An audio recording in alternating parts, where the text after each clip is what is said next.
can I invite you to take a midweek pause, to deliberately have some downtime so that you can listen to God's Word every single day. You don't wait for motivation. You don't wait for inspiration. You create it. Kaya ang ganda ng tanong mo. Making each other holy is really what God called us to do.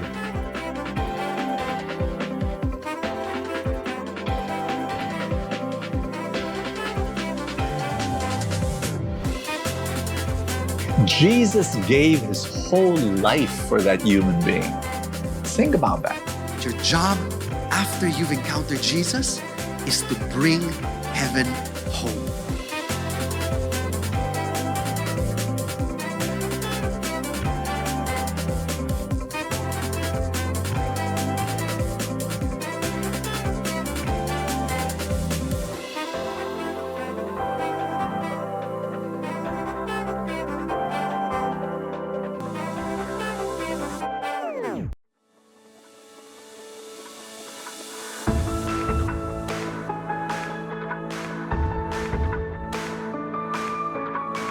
A sanctuary where bonds are formed, where hearts find comfort, a journey that goes beyond what is, touching every facet of life. It's more than a gathering.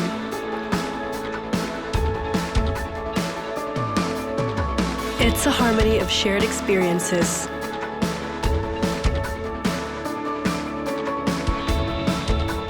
A foundation of hope,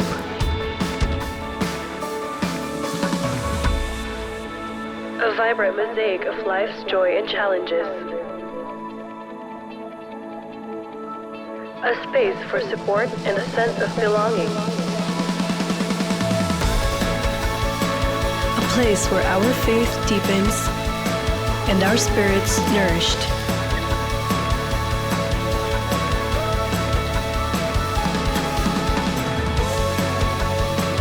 Let's journey together. Let's start now.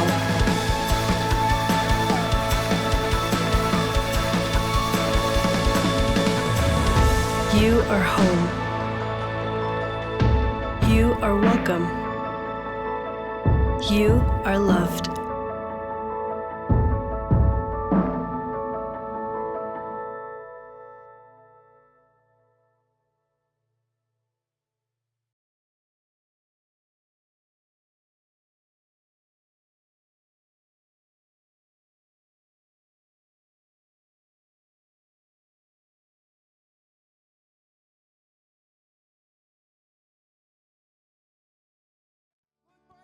Tasma! Good morning! Ayan, tayo po tayo lahat. At sabay-sabay natin papurihan ng Diyos. Amen? Ayan, so pakitapik naman yung katabi. Pakisabi sa kanya, Happy Anniversary!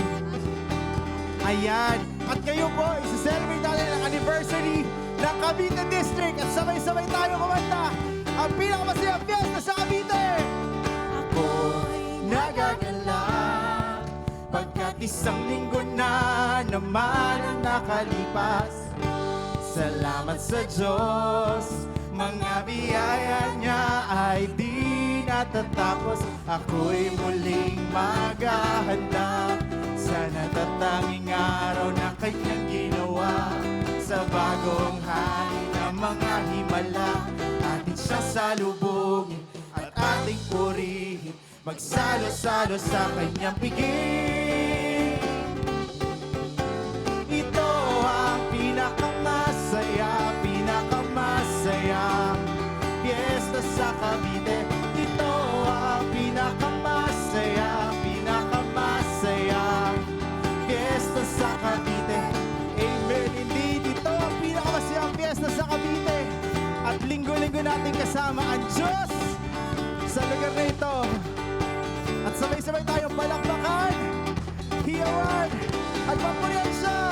Ito ang pinakamasaya fiesta Fiesta sa Cavite. Ito ang pinakamasaya, pinakamasaya. Fiesta sa Cavite. Ito ang pinakamasaya, pinakamasaya. Fiesta sa Cavite. Ito ang pinakamasaya, pinakamasaya. Fiesta sa Cavite. Fiesta sa Cavite. Sana! Ayan. Amen. Indeed. Ito ay isang lugar kung saan kasama natin ang Diyos. Amen. Do you agree? Amen. Amen. Pagkatapos ng isang mahabang linggo, excited ba kayo na kasama natin si Lord dito? Amen. Di ba? Isang lugar kung saan pwede nating sigawan, palakpakan, papurihan ang Diyos natin sa mga binigay niya. Pero syempre, hindi naman tayo lagi masaya. Tama? Meron din tayong disappointments, meron din tayong expectations na hinihingi at may prayers. So I invite you, brothers and sisters, this is the time to be intimate with God. Pour our hearts, open our hearts to Him, to feel His presence, to be one-on-one with God in this place. Kahit gaano man kadilim, yung maliliit na bagay na yun, walang makakatalo sa pag-ibig ng Diyos. Amen? At sa liwanag niya. So we surrender everything to Him. We give out everything we have to praise His name, for Him to take us out of this darkness. And so we sing.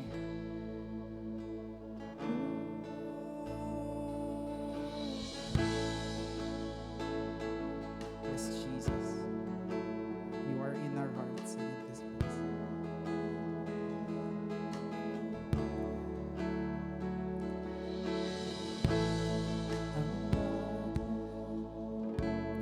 You created, you're the life-giving light. With the new day comes the mercy. You're the life-giving light. Light of the world, take over my heart. Consume every part of me, held captive in the dark. Till I can see your heart. Let's raise our voices. Light of the world, take over my life. Darkness can overcome the radiance of your love. Your light shines through me now.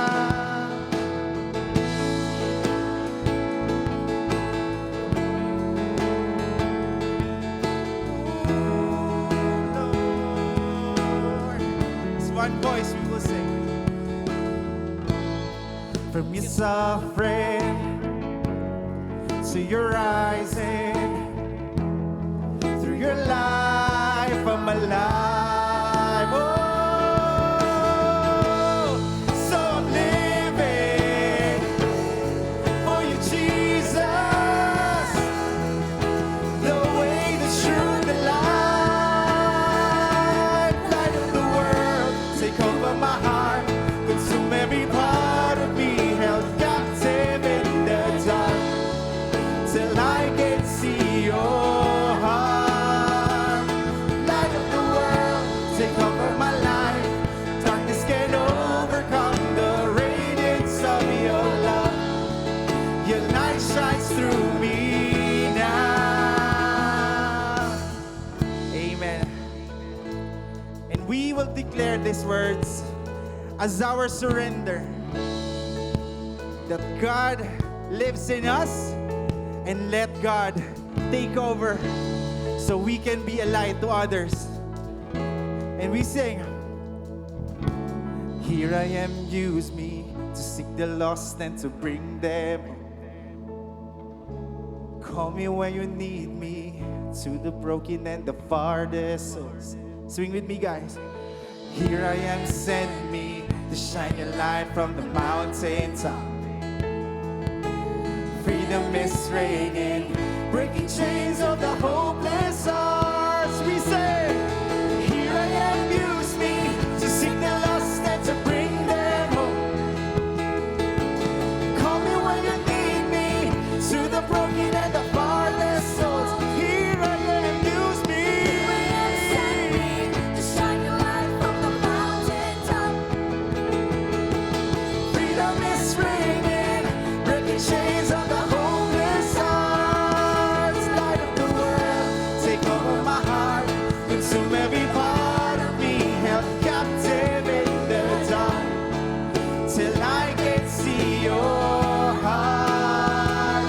Light of the world, take over my life, darkness can overcome the radiance of your love. Your light shines through me now. Here I am, use me to seek the lost and to bring them home. Call me when you need me. To the broken and the father's love. Here I am, send me to shine your light from the mountaintop. Freedom is ringing, breaking chains of the hopeless hearts. As one community we say, here I am, use me. Call me Jesus, call me when you need me. To the broken and the farthest souls. Amen. Here I am, send me.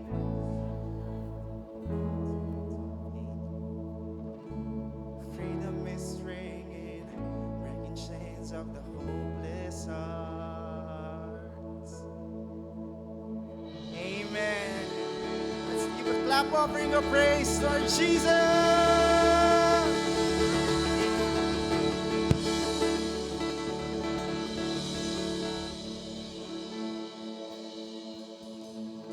Hallelujah. Palakpakan natin. Let's give the Lord a 10-second clap offering. 10, 9, 8, 7, louder!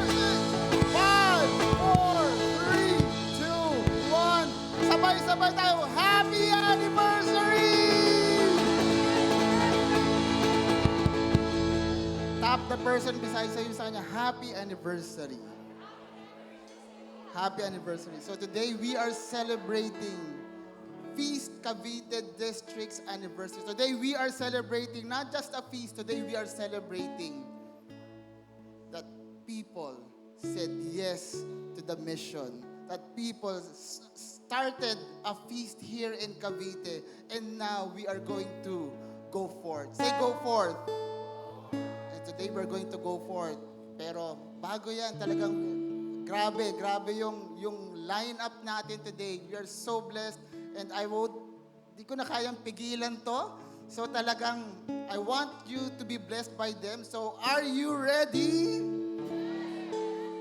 So let us start by praying our family prayer here at the feast. In the name of the Father, and Son, and the Holy Spirit, raise your hands in victory and in surrender as we pray. Today I receive all of God's love for me.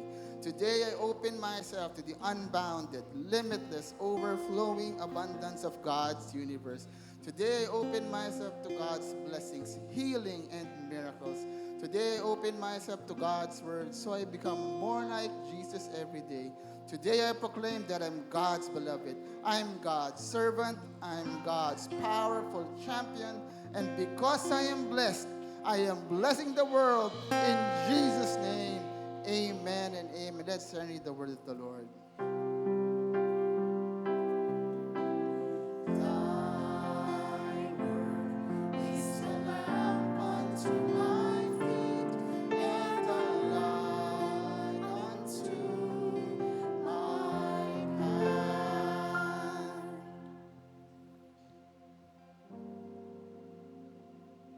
So today we're going to read from Matthew 28:19 to 27. Therefore, go, say go.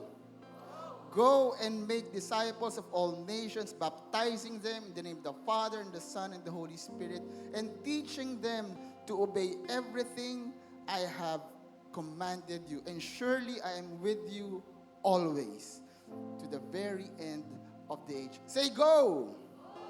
Drivers, mag-ingay. Konti lang yung iba, passenger princess lang kayo. Drivers, mag-ingay! Yung mga drivers, tuwang-tuwa yan sa word na go. Amen? Di ba? Tuwang-tuwa tayo sa go eh. Ang ganda ng mga stoplight natin. Yung stoplight natin, marami na yung may counters. Alam niyo yun? Tuwang-tuwa ko dyan. Maganda yun kasi namomonitor mo pag malapit ng mag-red at pag malapit ng mag-go. Yung magandang epekto niyan, pag alam mo, malapit ng mag-go, ma-anticipate mo na yung ilaw, pwede mo nang ipasok yung gear mo, ida-drive mo na, okay, piprimera mo na, ibababa mo na yung handbrake mo, ready ka na, pag nag 3, 2, 1, go! Go, di ba? Pero minsan, ewan ko ba kung minsan, marami akong napapansin, nasa iba yung focus nila, green na yung stoplight, hindi pa sila nag-go-go. Amen? Nainis ba kayo sa ganun? Di ba parang, ang tagal naman ito. Tapos yung nasa likod, anong gagawin? Bubusinahan. Tapos yung lakas ng busina niya, depende sa gaano katagal ng delay niya. Pag 3, 2, 1, beep, ganyan. Pag 5 seconds na, beep! At pag may gumanon sa inyo sa stoplight, tumingin kayo sa likod nyo, baka ako yun. Kasi ang hirap. Ang hirap abutan ng stop. Gusto ko pag go na, go na. At alam nyo, hindi lang naman tayo sa stoplight ganun. A lot of times we ignore the go signals that God has placed in our lives. And today, you are here because si Lord, binubusinahan ka na niya. It's time for you to go. Go and make disciples at huwag kang mag-alala. Dahil si Lord, pag binubusinahan ka, ibig sabihin si Lord, nasa likod mo siya. When God gives a command to go, you will never go alone. Because God is going to come along. God's going to go with you until the end of time. Heavenly Father, let us pray. Heavenly Father, we thank you for calling us. And we ask you to give us the courage to go, to give us the courage to say yes, to answer your call, to make disciples. Empower us, Lord. Give us your wisdom. Give us your grace to be a faithful disciple that makes disciples for Jesus. In Jesus' name we pray. Amen and amen. Let's read the word of the Lord.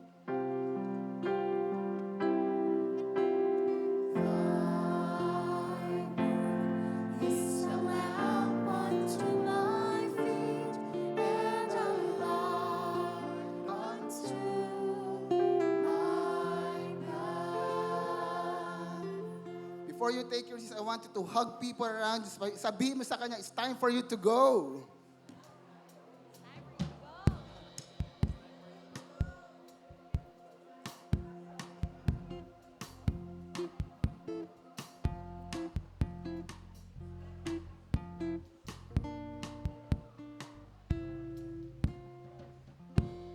So today, this whole anniversary celebration, we are going to preach one message. Today, we are going to preach this message. God will bless your yes. Amen? Sabihin mo sa katabi mo, God will bless your yes.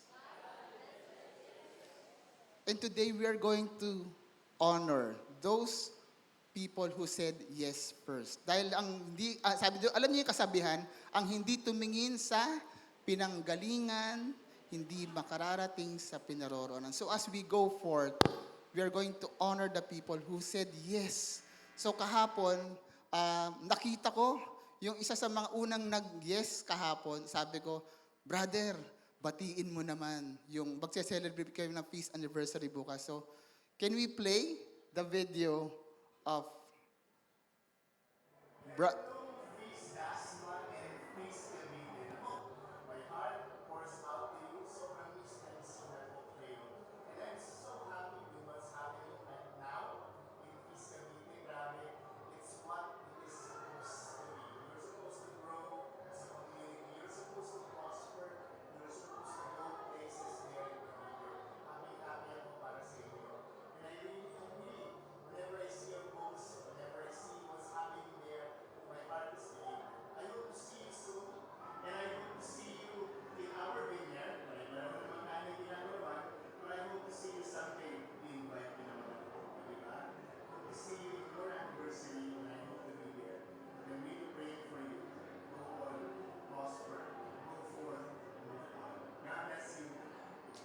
Palakpakan na. Si Brother Bogs. So, si Brother Bogs po yung unang builder ng DASMA. Tapos, nung he said yes to another mission, so ako po yung pinalit niya. And ayun po, on the way na po ako, pag ano na rin po yung anit ko ngayon. Sabi ng buko, it's time to go. Umaalis na sila, ganyan. Pero alam nyo, hindi si Brother Bogs ang nagsimula ng lahat. So today we are going to honor yung mas OG pa dyan. Yan. Sila yung, kung meron tayong kinikilalang mga elders dito, sila yung LG head ng mga elders natin. So hindi pa LG ang tawag nun CG pa, caring group pa. Wala pang feast nun, chapter pa lang. So talagang we are going to go to the roots and we are going to listen to His wisdom, to their wisdom na parang ano yung what made them say yes. And they're going to share their stories. And ito, let me share my personal experience. Kung natatandaan niyo yung story ko about the generation, nung first time I attended the Feast Builders meeting, hindi ko alam. Siya pala yung katabi ko doon. Kasi sabi ko nga sa inyo, maaga ako, kinakabahan ako, pero hindi mo matatalo yung mga taong gumigising na alas 4 ng umaga. Lumapit ako sa kanya. Talagang, he was so welcoming. Sabi niya, oh brother, saan ka? Ako po yung taga-DASMA. Ikaw yung pumalit kay Bogs. Tapos sinabi nga niya na parang yung DASMA, andyan yung mga elders, andyan yung ano. So he gave me tips. At ganun talaga yung leaders natin. Our leaders talagang, they welcome the next generation. But, even though they welcome the next generation, para silang si Lord, hindi ka niyan iiwan. They will be with you. They will support you. So hindi ko na papatagalin. Let me call on stage our dear brother, Brother Rudy Maliari.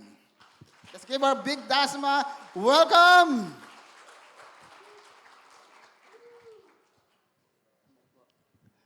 Good morning! Nanginginig ang tuhod ko, sa totoo lang. Well, totoo yung sinabi ni Brother Melvin, first time na umattend siya ng Peace Builders meeting sa Ortegas, ako yung sumalubong sa kanya. Kasi hindi siya kilala ni Sister Chel Crisanto, kapatid ni Brother Bo, na siyang in charge doon. And then, I welcome him, and then I introduce him to Sister Chel. No? Well, so much for that. Saan ba nagmula o paano nakilala ang Light of Jesus community sa Cavite?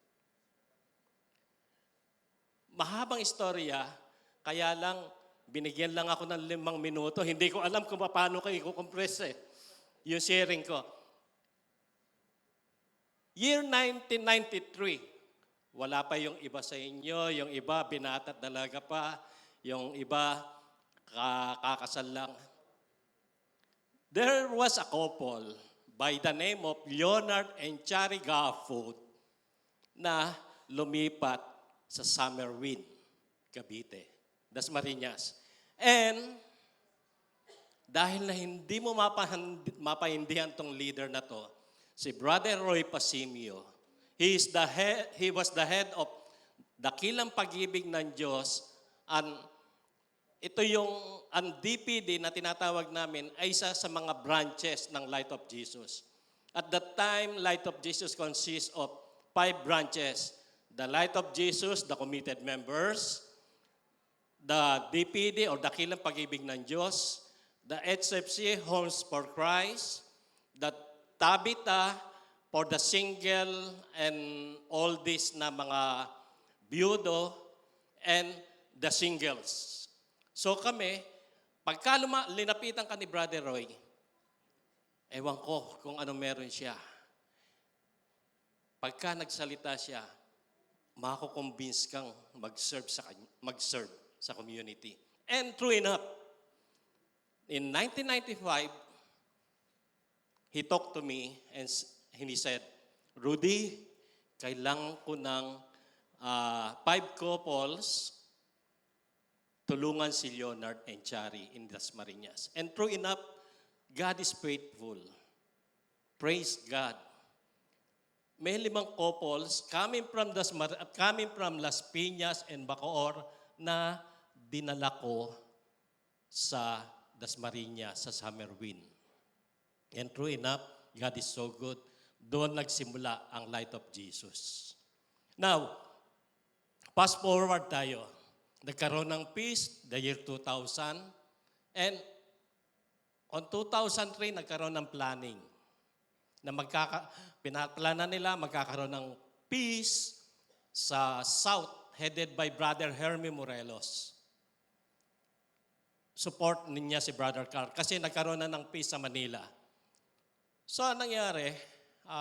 Through consultation, through the eagerness of Brother Hermie, naitayo ang Peace Alabang. Nung maitayo ang Peace Alabang, what will happen to the group of Dasmariñas, Bacoor, and Palokpok Mendez? So, pina-attend namin sila. At praise and thank God, most of them nag-serve sa Peace Alabang. Second point, through the eagerness of Brother Hermie na magkaroon ng peace dito sa Cavite, usap na naman. And thank God, I'm part of the team na kinakausap. Kasi at that time, ang service ko sa community, I was assigned in the healing ministry, nagpipray over pagkatapos ng peace, no? Sa Valle Verde. Sabi ko kay Brother Hermie, bro, isang suggestion ko lang, i-pull out kung gusto nyo magkaroon ng peace lives sa Cavite, i-pull out yung mga servants coming from Cavite para ready tayo meron mag-serve. Nakikita niyo yung pattern? Yung first chapter ng DPD, pinull out ko yung 5, dinala ko sa Dasmariñas para mag-serve. Now, magkaroon ng plano ang si Brother Hermie Morelos na magkakaroon ng peace dito sa Cavite. So, ang ginawa niya, ayun yung usapan namin, ipinul out niya yung taga Cavite, taga Dasmariñas, Bacoor, na magsiserve. And they are the servants of Peace Cavite na nag-start sa Robinson. Nakuha niyo yung explanation ko? Now, after that, God is faithful. God is so good. It multiply. Nabuksan ang Dasmariñas, Peace Dasmariñas, nag-open ang Peace Bacoor, and parang meron pang General Trias at that time, on the making, and Tagaytay, on the making, I think. But, sabi nga, God as a purpose, God as a plan sa ating lahat. Natigil yon because of pandemic. Pero hindi uminto yung mga leaders ninyo. And I would like to honor them. Kasi nagkaroon ng online peace. Praise and thank God. Gumagawa ng paraan para mapaabot sa atin ang message ni Lord. Palakpakan natin sila. And brothers and sisters, sasamantalahin ko na to. I would like to honor a couple. The presence of Brother Jomar and Sister Lynn Mondehar. Naggaling sila doon sa prayer meeting and then nag-serve sila sa Alabang. I love you, bro. I love you, sis. And together with me is my second chapter of my love life, si Opel. In closing, meron akong sinulat. Mahaba sana ito, kaya lang paiksin ko na. I have 3 advices for my parting words.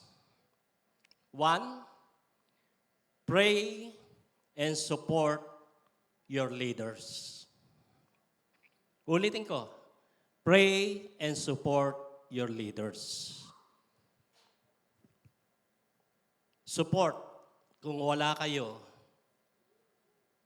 Kung wala kayong suporta sa inyong leader, walang peace kahit na dito sa Cavite. Second, share your talent, time, and treasure. Talent, serve the peace. Time, be faithful in attending the peace. Invite more friends, relatives, your family. Yung family nyo, pwede naman dito mag-serve. And then treasure. Be faithful in giving your tithes. Narinig ko, may challenge sa inyo, no? Na mag-tithes kayo, sigurado mabibless kayo ni Lord. Pero nung area builder ako ng South Luzon, may challenge ako sa mga leaders namin, sa mga builders, sa mga servants, sa mga attendees. Give tithes to the Lord, and the Lord will bless you. Pagka hindi ka na-bless, isasum up namin for the whole year round yung tithes mo, and we will give you a 10% interest. Brothers and sisters, it paid off. Lumaki ang South Luzon. I know there's a challenge to all of you, yung mga builders ninyo. In ending, again, support, pray for your leaders. Sila ang nagmamaneho. Kaya lang, hindi nila makakayang puntahan yung pupuntahan ninyo kung wala kayong suporta. A blessed good morning to all of you. God bless.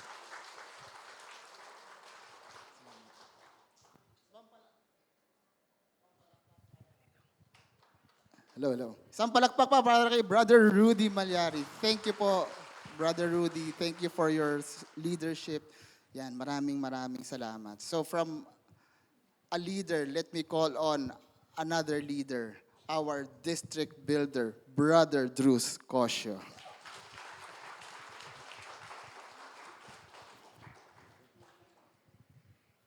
Morning! Pakisabi sa katabi mo, Happy Anniversary! Tapos sa kaliwat sa kanan, pakisabi, Go forth! Alam niyo, we're so blessed to be here in Cavite. Sabi nga natin, every year we celebrate not just the anniversary of the local feast, but we celebrate the beginning of the feast in Cavite. Kaya tayo nandito. Masaya po ba kayo nandito kayo ngayon? Pakitingin nga yung katabi mo, masaya ba siyang katabi ka niya? Who wants to be blessed today? Raise your hands. Sinong gusto maka-receive ng biggest miracle in their lives? Raise their hands. And I'm here to give the message of fast. Pakisabi, fast. Teka, nasan ba yung aking guide? Ayan. Pating sa ating, ano natin dito? Ayan, okay. Fast. Ano tong fast na to? Sino sa inyo ang nakapag-fasting na? Taas ang kamay. Masarap ba mag-fasting? Masarap ba mag-fasting? Sino sa inyo nag-intermittent fasting? Alam niyo ang intermittent fasting? Okay, let me share to you this message. The message is go forth. Can everybody please say, go forth? Mas malakas, go forth. The message of God to go forth is not just for preachers. Ginawa po ni Brother Rudy, ni Ninang Rudy. Ginawa po nila yan. Ginawa po ng ating mga elders ang go forth. That's why we have the feast here in Dasmariñas today. That's why we have the feast in Cavite. The calling of go forth is not just for the priests. It's not just for the lay people active in the ministry. It's for everybody. It's for the student. It's for the mother. It's for the father. It's for the hurting. It's for the wounded. It's for the sick and the healthy. It's for everybody. Hindi sinabi ni Lord na kayong mga alam lang ni Lord si Lord, go forth. It's for everybody. Pakasabi sa katabi mo, it's for everybody. Sometimes it's difficult for us to embrace this message. Why? Kasi kailangan ko yung goals ko, kailangan kong gawin. But again, the greatest miracle is found in obeying the Lord. God will never tell you, let go of your business. God will never tell you, let go of your family. But in obedience to God, it's where you find the direction towards the greatest blessing of your life. In Sirach chapter 2, verse 1, it says there, "My child, when you come to serve the Lord, prepare yourself for trials." Sino po dito ang naka-experience ng nahirapan mag-serve? Taas ang kamay. Ayan. Sino naka-experience na ng parang, Lord, ayoko na mag-serve? Taas ang kamay. Sino ang sabing, Lord, ayoko nang umattend? Taas ang kamay. Di ba? Lahat tayo, dinaanan natin yan. Dinaanan natin yan. Tapik lang yung katabi mo. Sige lang, gisingin mo ng konti. Sabihin mo, buti nandito ka ngayon. Buti nandyan ka ngayon. Nung araw po kasi ang persecutions ng mga Christians ay dahil pinapatay sila because ayaw nila maniwala kay Lord. But they will consider those are their trials. But today, there's no persecution in the Philippines. Ano nang ginagawa ngayon ng persecution to keep you from serving? Challenges, misinterpretation, judgment, criticism. Yan na nangyayari ngayon. Pag may nangyaring ganyan, ay, ayoko na mag-serve. Prepare yourself for trials. Now, what's our weapon? Usually, kapag meron tayong kailangan, we're familiar with one thing as a follower of Christ. We're familiar with one thing, and I know you know all of this. It's called prayer. Agree? May problema ako, nag-pray ka na ba? We're familiar with that. But there's one thing that I'm encouraging everyone to be familiar to. Pakisabi sa akin, ano? Fasting. Fasting. It's something that's not easy. It's something that is not common. It's something, di mo ba basta marinig yan? Students who don't hear, sana makapasa ako sa exam. Mag-fasting ka. Di mo maririnig basta yan. May utang ako, sana mabayaran ko? Nag-fasting ka na ba? Hindi, di ba what you always hear? Nag-pray ka na ba? Do you agree? You will not say, may isang sino mga single pa dito? Taas po ang kamay, singles. Married, sino pa mga married? Ang daming married. Okay, singles, meron? Okay, meron. Youth, sino pa mga bata pa dito? Akala ko sa Carmona lang sinungaling ang tao eh. Dito rin pala. Ulitin ko nga, sino mga bata pa dito? Diyan tayo magaling. Di ba? Single ka, Lord, wala pa akong jowa, pinagpe-pray ko na. Sinabi ba sa'yo na kaibigan mo, mag-fasting ka? It's very seldom that we use fasting. But today, I want to share with you, in our mission, people are not embracing the mission. To embrace the mission, we have to embrace fasting. The message I want to share is this: make God your priority. Pagkasabi sa katabi, make God your priority. Before ko ipatuloy ito, pwede ba natin palakpakan ng builder ninyo, Sir Brother Melvin, and the entire family for serving here in Dasma. Alam niyo po, kami po dito sa Cavite, Brother Eugene, lahat po kami nagpapatuloy lang. Lahat tayo dito nagpapatuloy lang. Do you agree? Someone started it. We're standing at the shoulders of the people who started it.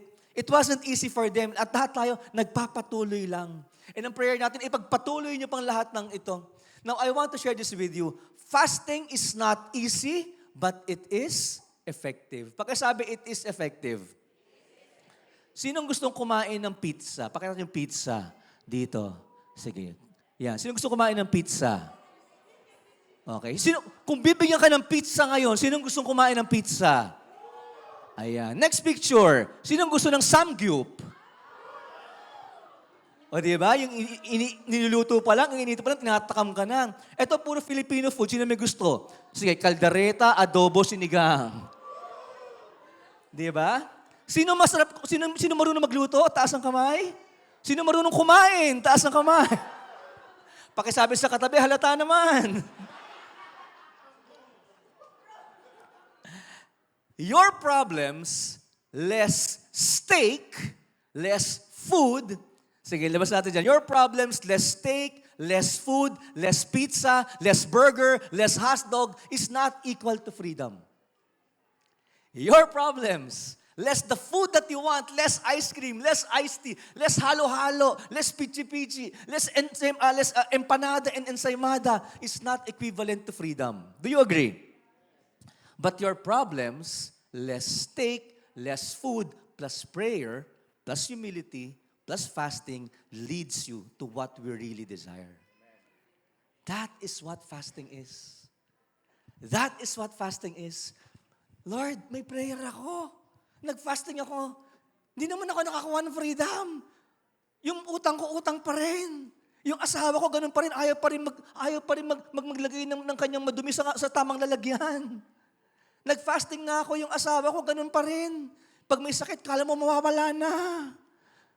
Nag-fasting na ako, yung anak ko, ganun pa rin. Parang OFW, bakit lagi wala sa bahay? Di ba? But fast problem, less take, plus prayers, plus humility will lead you to what you really desire in your life. And what is that? The wisdom and the comfort of God. Amen? Sige, palapakan natin sa Lord. It will lead us to that. That's why go forth, you need fasting. You need to let go. Let me tell you a story. Tingnan mo nga yung katabi mo, mukha ba siyang artista? Tingnan mo lang muna, mukha bang artista?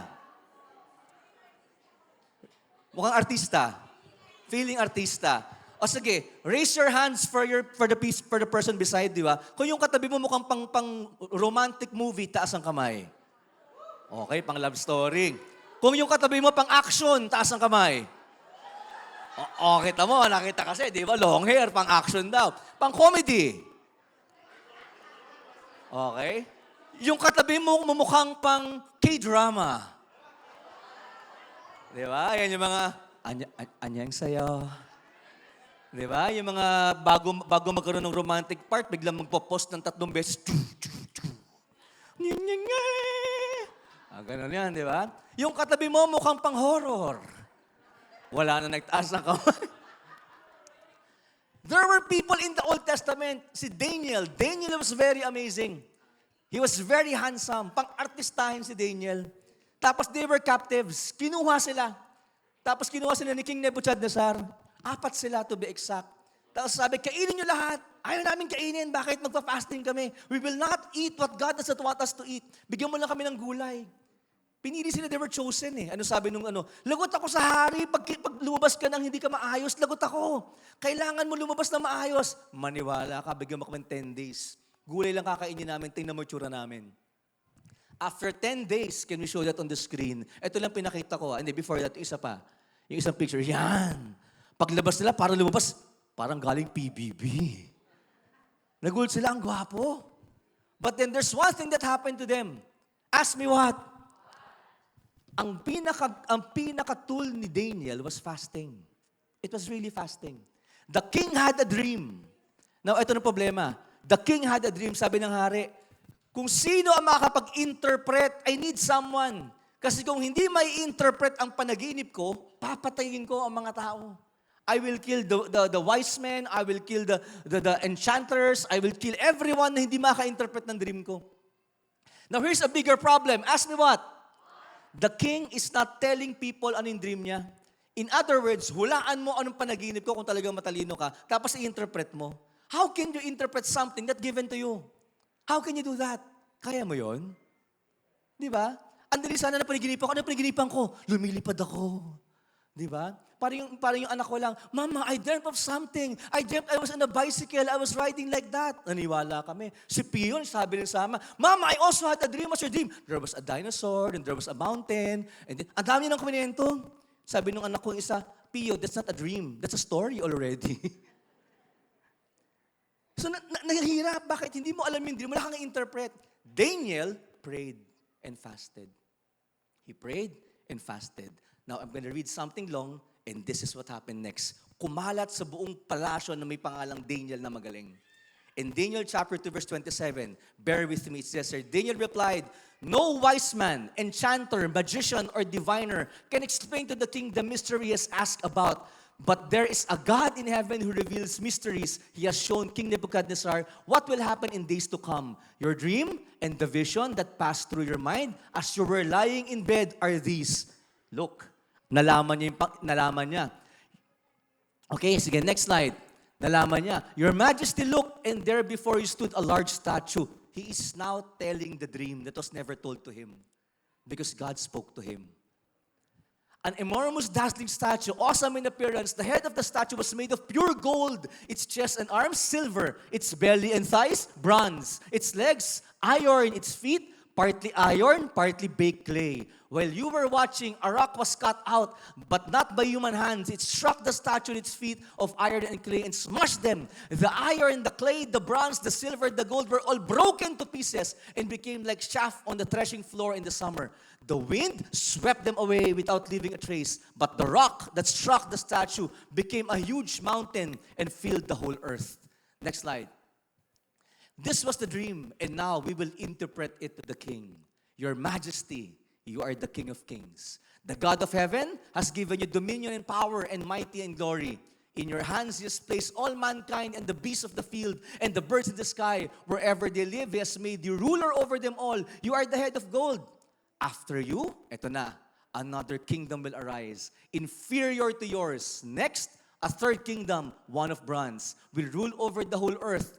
Next, sige, next slide natin. Finally, there will be a fourth kingdom, strong as iron, for iron, pababa ng pababa, breaks and smashes everything. And as iron breaks things to pieces, so it will crush and break all others. Just as you saw that the feet and toes were partly of baked clay and partly iron, so this will be a divided kingdom. Yet it will have some of the strength of iron in it, even as you saw iron mixed with clay. The toes were partly iron and partly clay, so this kingdom will be partly strong and partly brittle. And just as you saw the iron mixed with baked clay, so the people will be a mixture and will not remain united any more than iron mixes with clay. Next slide.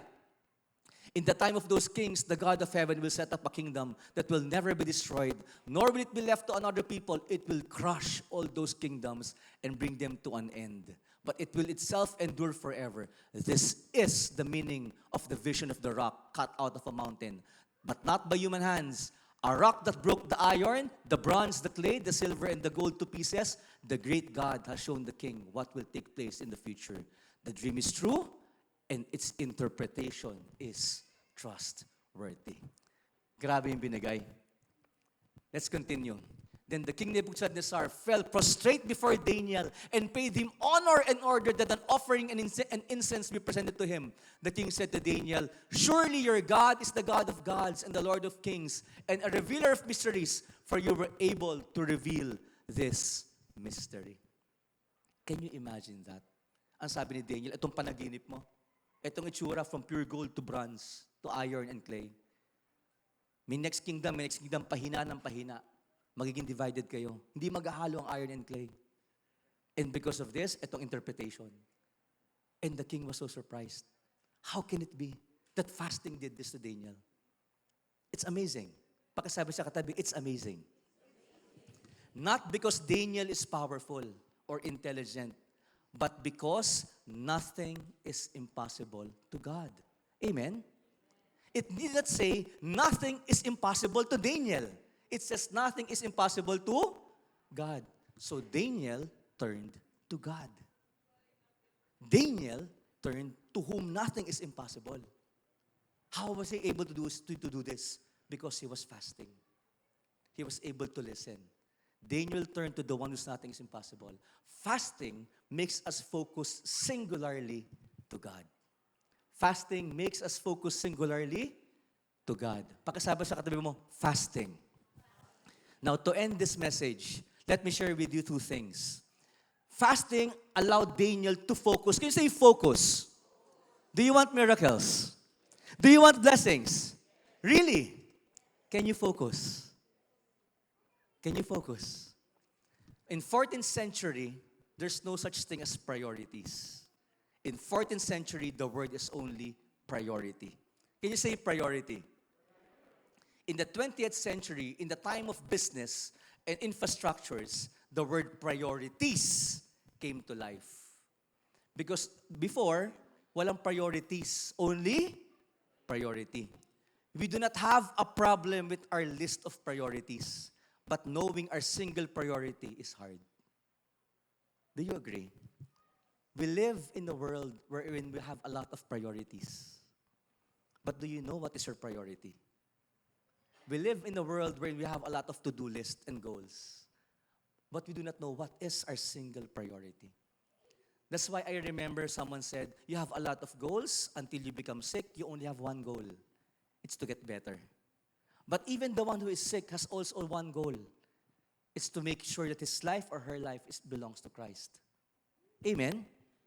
Reflection. Does this describe our life now? We have a list of priorities but no real single priority.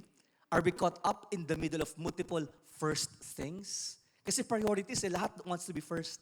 Everyone is waving at you. Hi, look, I'm your house. I'm your priority. Look, I'm your car. I'm your priority. Look, I'm your ministry. I'm your priority. Look, I'm your wife. I'm your husband. I'm your priority. Look, I'm your kids. I'm your priority. Everyone is waving at you. We are your priorities. Familiar? Is it familiar? If you have priorities, you do not have a priority. Let me repeat. If you have priorities, you do not have a priority.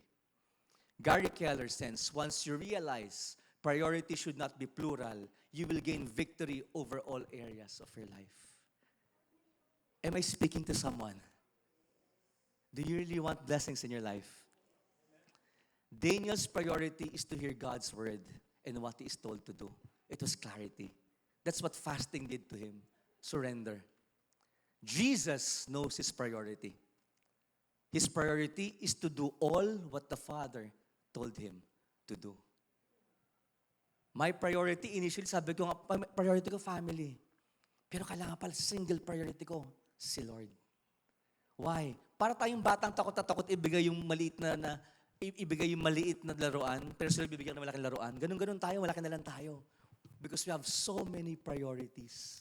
We have so much priorities. If you know your single priority, God will give you all the areas of your lives. Amen? Kaya pala sabi niya, seek me first so that everything else will be added. Bear fruit. That's what's happening. Alam nyo, when you fast and seek God as your top priority, you will begin to have the right direction in your life. Even in your business, even in your health. Amen? Last kwento ko na lang po ito. Sino pang married? Again, married po. Married.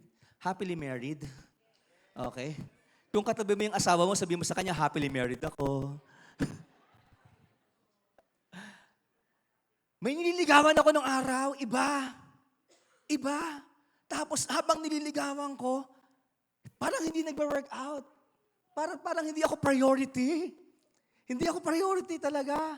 Tapos sasabihin ko, saan ka na? Antayin na kita, sunduin kita. Office ha? Sige, mamaya, ang tagal mag-reply. Tapos pag-reply sa akin, ay, nakauwi na ako. Ang sakit. Sakit. Tapos nag-pray ako. Nag-fasting ako. Lord, I pray for the love of my life. And God spoke in clarity to me.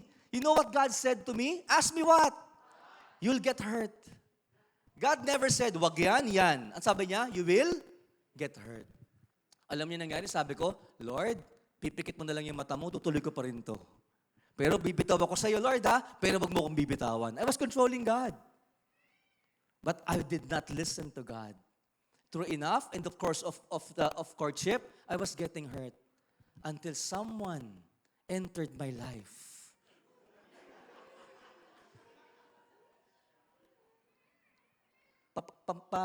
Wrong text pa kunyari. Di ba? Tapos pa ang group text sa amin.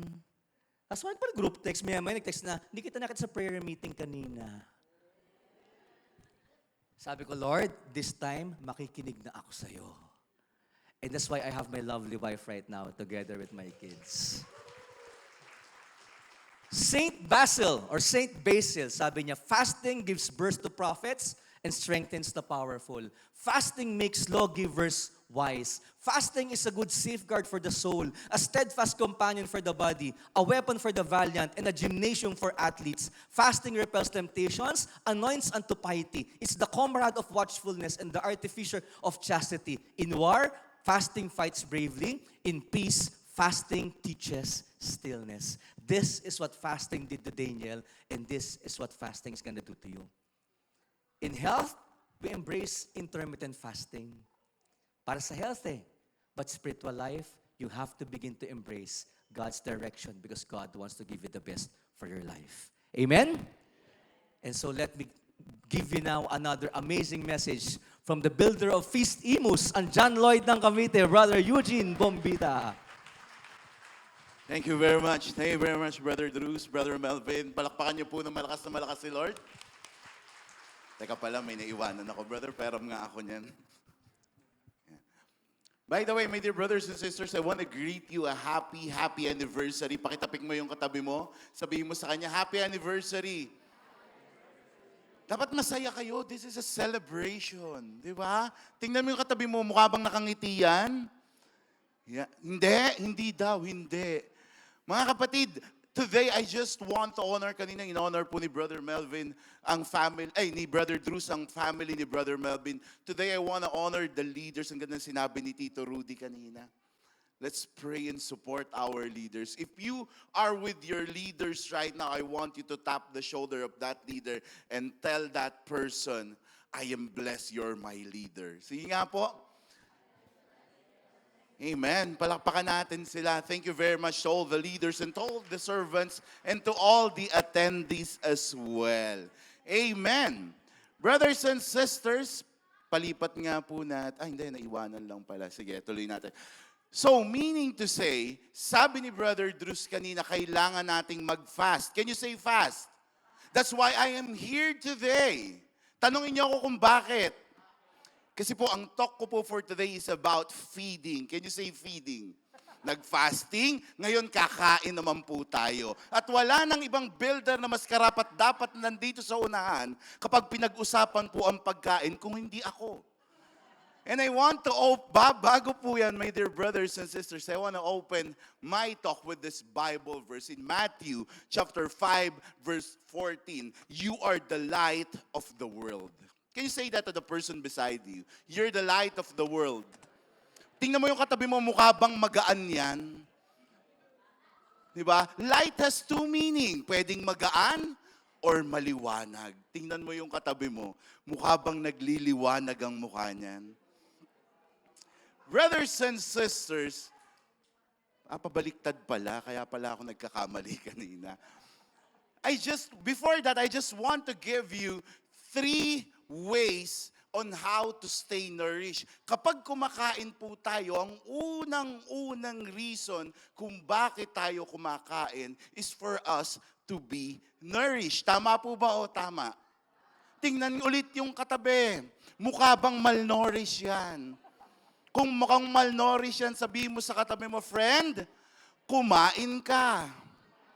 Kapatid, 3 bagay po for us to be nourished. Spiritually, number 1 is this, prayer. Kapag po magfa-fasting kayo, kailangan nyo ng prayer.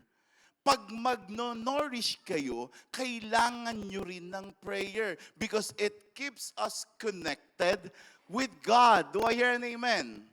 Number 2, you need the Word. The Word will give you direction. God will give you direction from His Word. And with that, you will be directed in all ways kung saan gusto ni Lord pumunta ang buhay mo. Number 3 that will give you nourishment is from the community. Bakit? Tanungin niyo ako kung bakit. Because these people, sila yung pinadala ng Diyos para mahalin ka. Tingnan mo yung katabi mo. Mukha bang minamahal ka niyan? Hindi daw. Bakit naman hindi? Maniwala ka sa akin, kapatid, lahat ng tao na nasa paligid mo, pinadala yan ng Diyos para i-bless ka. Brother Eugene, hindi naman. Yung mister ko sa umaga palang buwisit na. Ang lakas-lakas na ngang maghilik sa gabi, tanghali pa gumising. Diba? May tumatawa sa inyo, nakaka-relate, pero maniwala ka, kapatid, gaano man ang naging bigat ng tulog mo kagabi, pagdilat ng asawa mo sa umaga, magpapasalamat ka pa rin sa Diyos. Bakit? Tanong niyo kung bakit. Dahil buhay pa siya. At dahil buhay pa yung asawa mo, may isang tao na magmamahal sa'yo for that day. Amen? Sabihin niyo mga mister, taasan kami ng mga mister dyan. Sabihin mo sa misis nyo, mahal, mahal kita ngayon. Pati bukas. Amen? Palakpakan nga natin si Lord. Brothers and sisters, ito pong aking talk ngayon, I want to give you this analogy galing po doon sa story or the parable ni Jesus na binigay. The title po is The Parable of the 10 Virgins. Are you familiar with that? Ito pong parable of the virgins, it signifies or it shows their delight. There are 10 bridesmaids na may dala-dala sila ng mga ilaw. At itong mga ilaw na ito, ginagamit nila magbigay ng tanglaw. But the problem is this, yung 5 sa kanila, may walang dalang extra oil, at yung 5, meron. 5 are wise, 5 are not. Tingnan ng katabi, mukha bang wise yan? And what happened, dahil matagal or na-late dumating yung bridegroom, yung 5 sa kanila, nawalan na ng ilaw. Nawalan na ng ilaw yung dala-dala nilang lampara. At dahil wala silang backup or wala silang spare na oil, natapos na yung service nung kanilang ilaw. At ito po ang nangyari. Umalis sila at naghanap sila ng source ng oil. Pero huli na ang lahat. Dumating na yung bridegroom. Pumasok na sa banquet at hindi na sila pinayagang makapasok at makasama yung bridegroom. My dear brothers and sisters, I have a message for you. And this is very serious. Keep the light burning. Brother Eugene, bakit parang magkaiba yung pinupuntahan ng talk mo? Hindi po. My dear brothers and sisters, the light represents your spiritual readiness. Can you say spiritual readiness? And it only happens when you nourish yourself continuously with the prayer, with the word, and with the community. Kaya sabihin mo sa katabi mo, huwag mong hayaan na mahiwalay ka, kapatid. Sige. Ulitin natin yung mas malakas. Huwag mong hayaan na mahiwalay ka, kapatid. Because this is the truth. You can't shine your light if you're already burned out. At the more na lumalayo ka kay Lord, the more na lumalayo ka sa community, mas lalong mawawala ang ilaw mo. Amen? Brothers and sisters, I have a serious question for you. Have you ever felt exhausted in your life? Tingin sa katabi. Sabihin mo sa kanya, oo nga. Di ba ang hirap? At pagpagod na, mapapasayo ko pa. Pagpagod na tayo, ano ang una nating hinahanap? Sagot. Tulog daw. Sino dito yung ganito? Pagpagod, naghahanap ng pagkain. Huwag kayong plastic, taas ang kamay. Di ba? Minsan, puyat ka na, matutulog ka na lang. Wala bang French fries dyan? Why? Ask me why. Louder, ask me why. Because the first remedy for our exhaustion is true feeding. Are you listening to me? Yes, it's true. Minsan may mga tao, yes, makakatulog sila, and that's for sure. But you know what? Minsan ang hinahanap natin yung isusubo sa atin na magbibigay ng lakas immediately. Are you listening to me? Brothers and sisters, may kakilala po akong isang propeta. Ang pangalan po ay si Elijah. Hindi po yun yung hotel. And this is very powerful. This is very anointed prophet.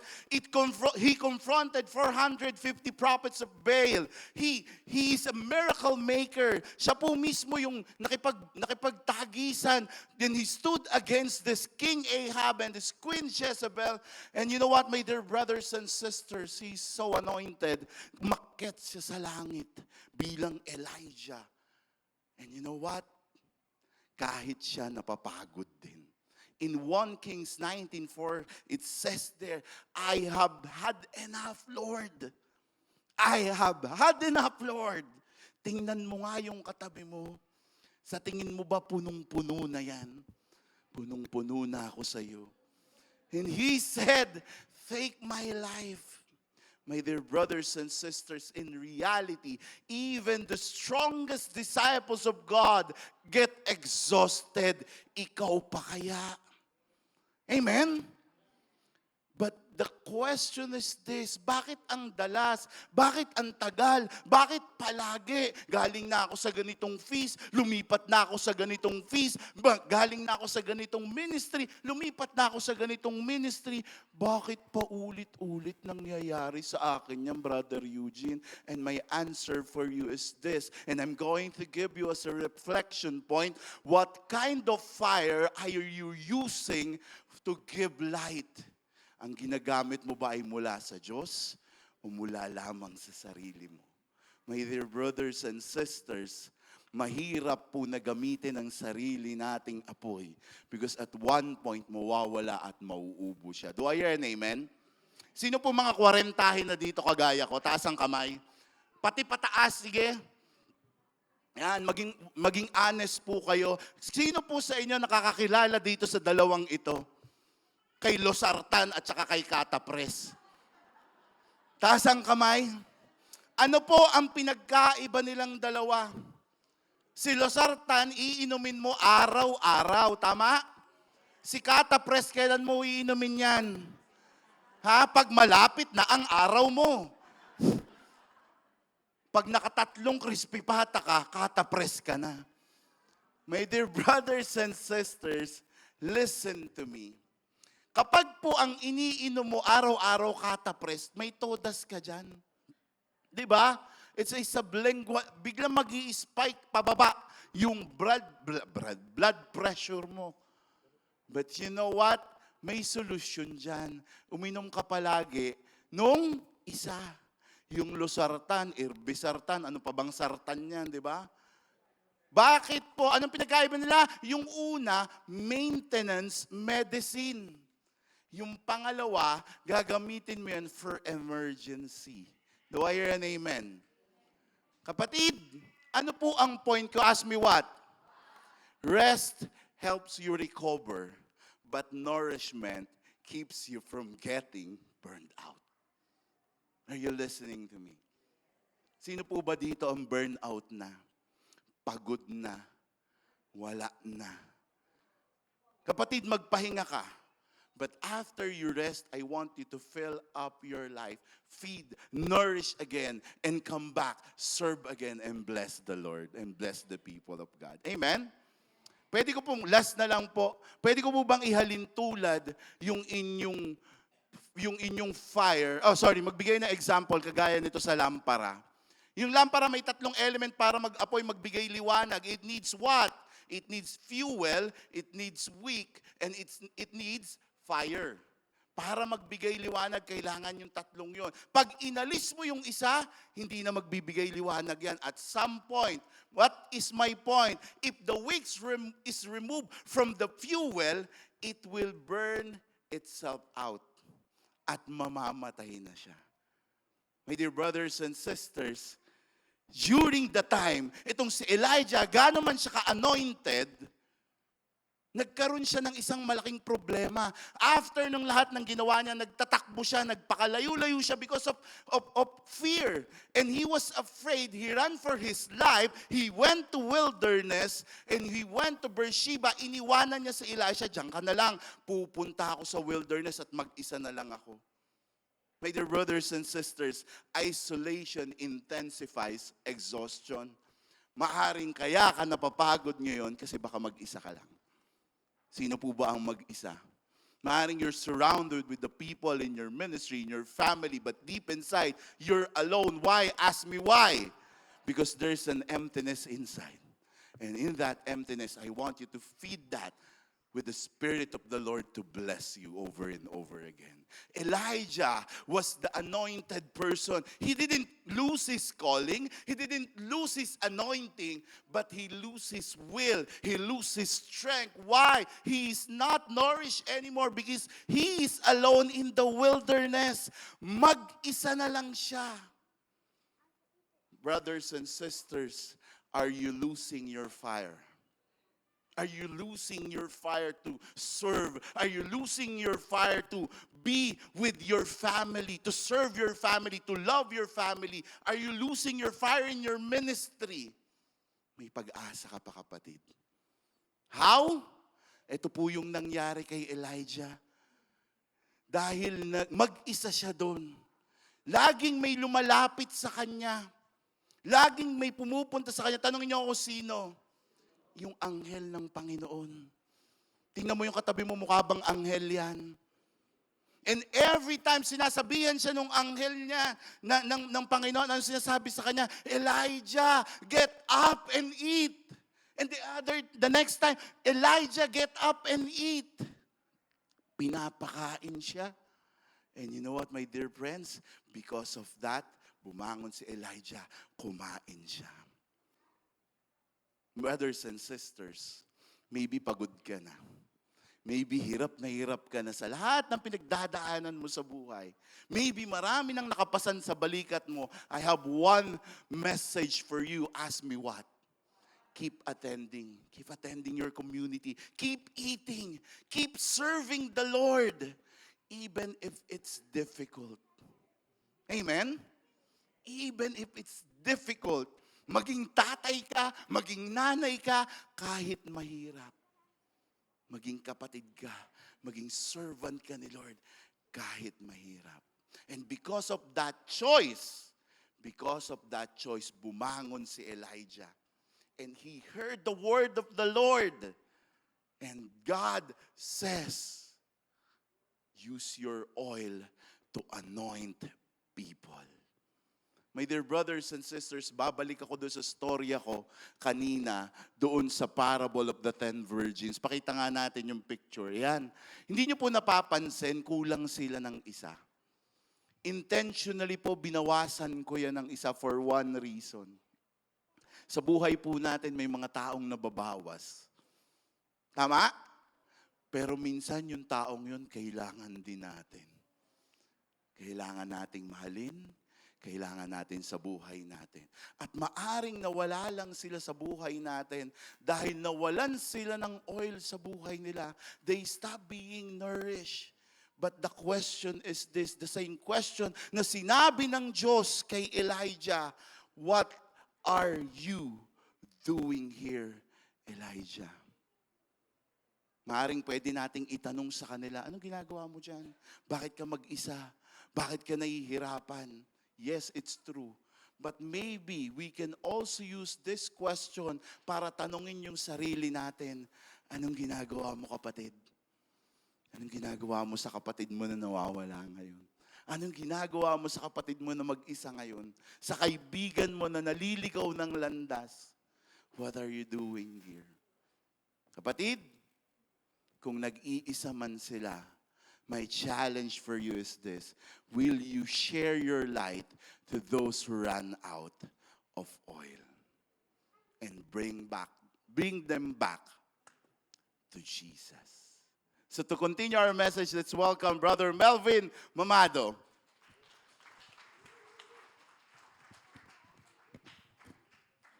So, Brad, nung nabawas yung isa sa virgin, sino na yung majority? Yung meron bang oil o yung walang oil ang majority? Okay. Were you blessed? So ngayon, Brother Eugene was keeping asking kung napapagod ka na ba. So if you want to, that you need to feed. So if you want to reduce burnout, kailangan mong mag-fish. So today I'm going to teach you how to fish. So before we go, as we talk about going further in our discipleship making, in our discipleship building, let's read how did Jesus. Ang ganda talaga nun. I love how the Holy Spirit is moving here in Feast Dasma. Today, yung gospel nung mass kanina was about the disciples of Jesus. And exactly that's what I am going to talk about. We're going to read how did Jesus get his first disciples. We're going to read from Matthew 4:18.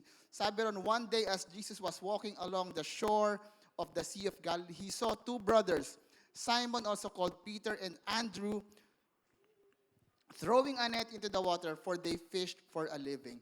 Jesus called out to them, "Come, follow me, and I will show you how to fish for people." And they left their nets at once and followed him. Brothers and sisters, Jesus is calling you to be fishers of men. Ang tanong, paano yan? how do we become fishers of men? So, sino dito yung may work from home? Taas ang kamay. Buti pa kayo. Buti pa kayo. Alam nyo, maraming may gusto mag-work from home. Online meetings, that's understandable. Kasi grabe naman talaga yung traffic dito sa atin, di ba? Traffic na nga, yung nasa unahan mo, nag-go pa, ayaw pang umalis. But I want you to imagine this. What if maglalakad ka lang papunta sa office mo? I'm sure mas magiging matagal yun, di ba? But that was what Jesus did. Si Jesus, He did not preach remotely to people. He went out to them. He went out to find people that would listen to Him. Sabi sa Matthew, Jesus traveled through all the towns and villages of that area, teaching in the synagogues and announcing the good news about the kingdom. And He healed every kind of diseases and illness. So if you want to answer God's call to go out and make disciples, the first thing that you need to do is to find people. Say, find people. You need to find people. When was the last time you really intentionally invited people to come to the feast? We appreciate you sharing yung stream, pero iba pa rin talaga yung personal invitation mo. Kasi ikaw yung kakilala noon, hindi ako. At kung wala kang ka-close, kung wala kang ka-close na person that you can invite to come, then you need to go to step 2. First thing is you need to find people. And second is you need to invite them to a relationship. Baka kailangan establish ka muna ng relationship before inviting people. Hindi yung, yung kapitbahay namin masama ugali, imbitahin ko kaya. Wag ganun. You invite them to a relationship. Kahapon was ServeCon. May nagtanong. I was listening to this talk from Brother Arun. Sabi niya, ang tanong, brother, may feaster kami. Pag niyaya mo siya mag-LST, nawawala. And Brother Arun answered them, don't invite him for LST. Invite him for coffee instead. Until he feels safe with you na mag-LST kayo. Amen? Because this is what we believe here at the feast. Friendship is the foundation of formation. Amen? Hindi pwedeng, ay, kailangan ka ma-form. Eh, hindi naman tayo friends. Friendship is the foundation of formation. And yes, we are blessed by events. We are blessed by events like this. Events attract people, but relationships grow community. Amen? Yung mga feast lights, they don't have big events like this. Pero pag pinagsama-sama mo yung ibang feast lights sa isang area, mas marami pa kaysa sa atin. Kung meron tayong mga LST, meron tayong mga light groups, our tagline here, kaya meron tayong ganun, kasi our tagline here, in Feast Dasma, kung makikita nyo yung mga t-shirts ng mga servants sa tabi nyo, sa Feast Dasma, may pamilya ka. Having a family is nice, but having a family involves great sacrifice. And this is the third thing that you need to do. If you want to fish for people, you need to find people, you need to invite them to a relationship, and you need to sacrifice for them. If you want to obey God's call to go and make disciples, you need to be ready to sacrifice. Let's be honest, discipleship is beautiful. Ang ganda. But it's never easy. Hindi siya madali. In the Acts of the Apostles, ano nangyari sa kanila? They were jailed, they were rejected, but anong nangyari? They kept going. They sacrificed. Why? Because they believe the mission is worth the sacrifice. I would like to honor our servants here today. Palakpakan niyo yung mga servants natin. Servants, I honor you. You wake up early for service, nakaalis na yung lahat, andito pa kayo nagliligpit. You give. You support the ministry kahit na parang, Lord, parang ganun, mahal-mahal lang diesel. You listen to someone even if you are also having problems yourself. You show up even when life is hard. Let me reassure you, di man namin makita lahat ng ginagawa nyo, pero si Lord, kitang-kita yung sakripisyo ninyo.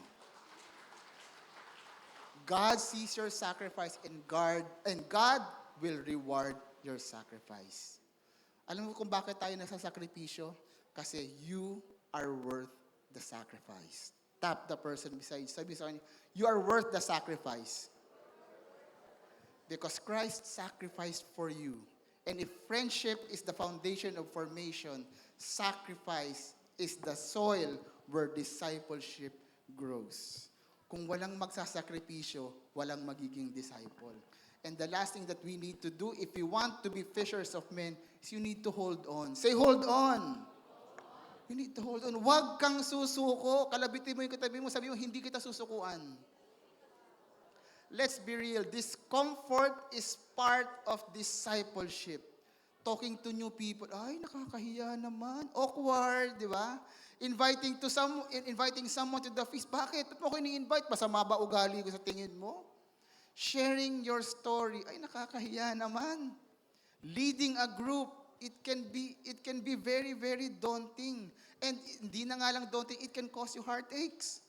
But in Acts, the Holy Spirit moved powerfully when the disciples stepped out of their comfort zone. Pentecost happened when the apostles were scared. Miracles happened when they were unsure. And the church exploded when they were being hunted for exile. God doesn't want you to grow in comfort because God wants to grow you in courage. Amen? So if you feel discomfort right now, if you feel stretched, if you feel unqualified, and I want you to tap the people around, sabi mo sa kanya, get ready for growth. So if you want to say yes to God's call to become fishers of men, ano yung gagawin natin? You need to find people. You need to invite to a relationship. You need to sacrifice. You need to hold on. In other words, you need to fish. Let me invite you all to stand up.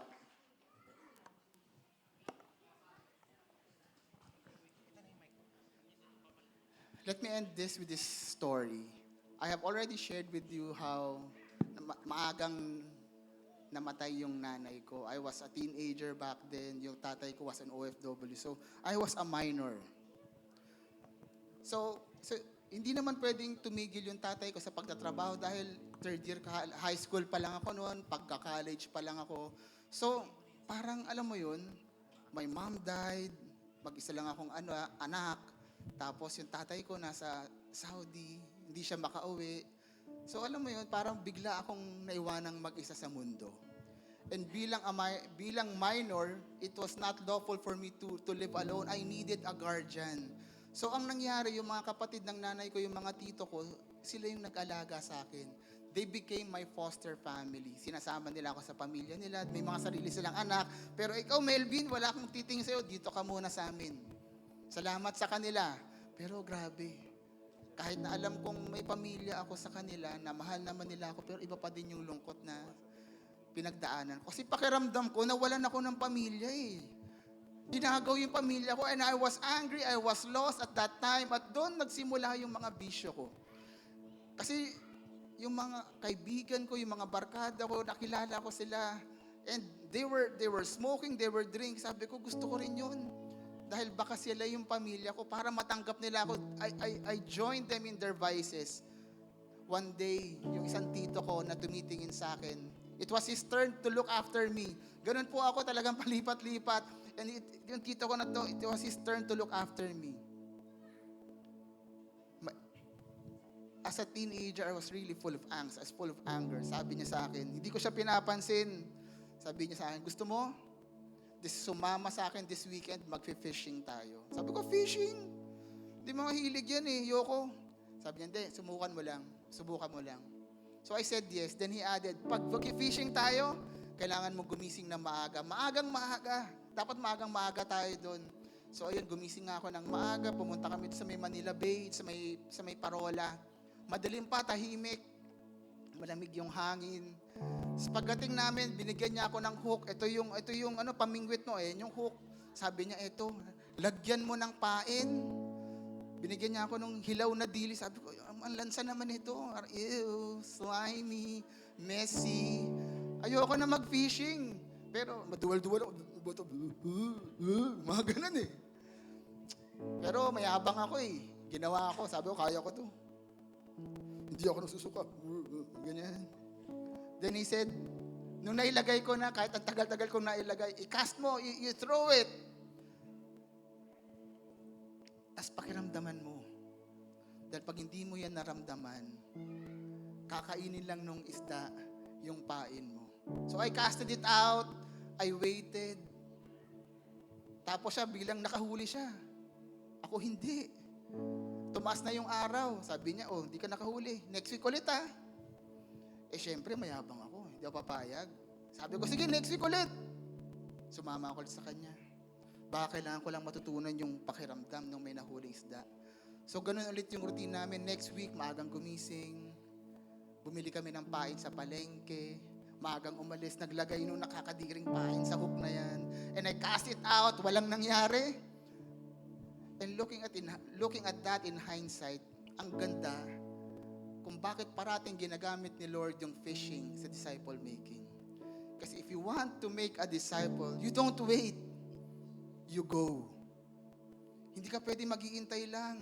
Kailangan mong puntahan. You need to go. You need to go where the fish are. You need to be actively looking for future disciples. You need to consider what would attract this future disciple to Jesus. What would bring them to Jesus. At parang isda din. Dapat alam mo kung anong guhulihin mong isda, kung anong lalim nila. Ganun din yung mga future disciples natin. Baka kaya hindi mo nahuhuli yung disciple kasi ikaw ang lalim-lalim mo na. Ang lalim ng theology mo. Sila andito lang. Lumalagpas sila sa'yo.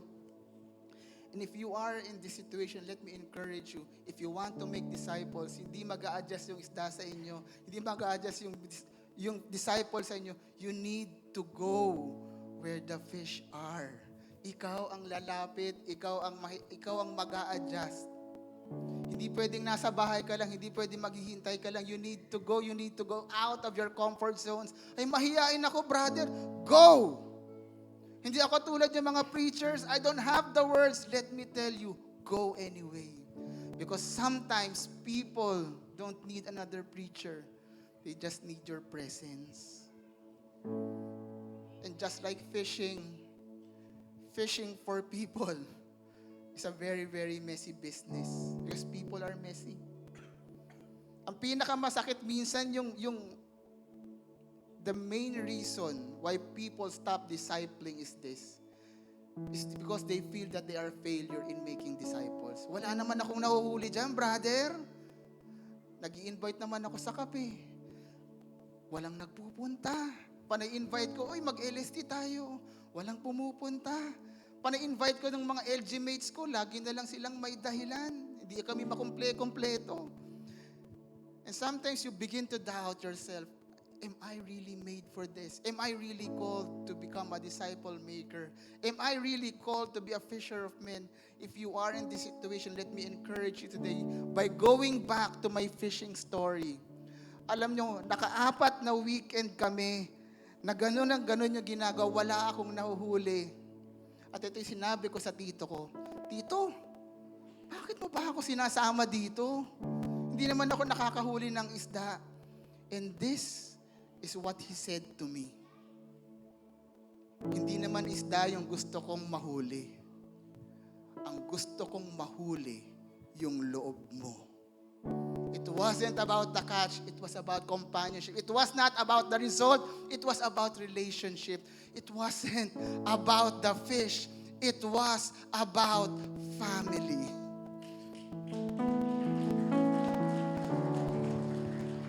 At ito, kapatid, you may feel like you're a failure right now. You may feel kung ano man yung siblay mo sa buhay. Gusto kong malaman mo dito, may pamilya ka. At hindi ka mag-iisa. And God is like that to you. God, isipin niyo si Lord, He's so powerful. God, with just a thought, He can make 1 million disciples instantly. But He is not after the fish. He is after the fisherman. He is after you. Because God wants to fish with you. God wants to partner with you. So you can fulfill the purpose that He has built inside of you. So today as we go into worship, we have papers, we have given papers. Binigyan na po natin yung papers sa inyo. And we are going to pray for that paper, that piece of paper. Because that piece of paper, that is your net. That is your fishing line, fishing hook. Isusulat nyo dyan kung ano at sino yung gusto mong dalhin sa feast. Sino yung, you need to really consciously identify, who do I want to invite to the feast? Who do I want to know God more? Because that is our call. That is the first step. You need to find people. You need to identify people. Identify that person. I know God is whispering up a name in your heart right now. Write that name. Huwag mong pag-isipan. Dahil pag pinag-isipan mo yan, you're just going to make excuses. Ay, hindi siya, hindi ito, hindi. Kaya si Lord binulong sa'yo yan dahil siya ang pinapa-invite sa'yo ni Lord. Write that name, the name of that person. So we're going to go. I'm going to give you time. We're going to go into worship. At mamaya, I'm going to ask you, as part of your worship, you're going to offer that name here. You are going to offer that name to the Lord. Because you are promising that you are going to bring that person here at the feast. Yung taong yan ay magiging pamilya natin dito sa Feast Dasma. Amen? Let us pray. Bow your heads closer as Lord Jesus, we thank you for your faithfulness. We thank you for shining your light in the darkest area of our lives. And because of that light, Lord, nagliwanag ang mundo namin. Maraming salamat, Lord, sa mga unang sumagot ng inyong tawag. Dahil sa kanilang sakripisyo, dahil sa kanilang tapang, dahil sa kanilang mga ginawa, nagpatuloy ang ilaw mo rito sa Feast Dasma. And Lord, we bless them, Lord. Bless their lives, Lord God. What they did before is blessing a lot of people. And now, your light has shown us that there is hope. And we are so blessed. Lord, as a response, use us, Lord, as a carrier of that light so we can shine your light to the people that need it the most. Lord, here is our bold prayer. Here I am. Use me. In Jesus' name we pray. Amen and amen.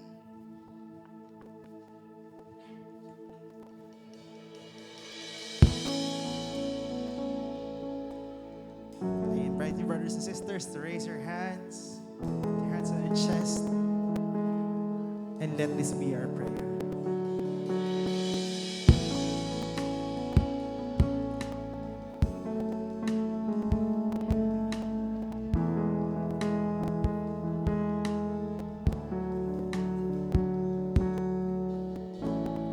Out of nothing, you're created.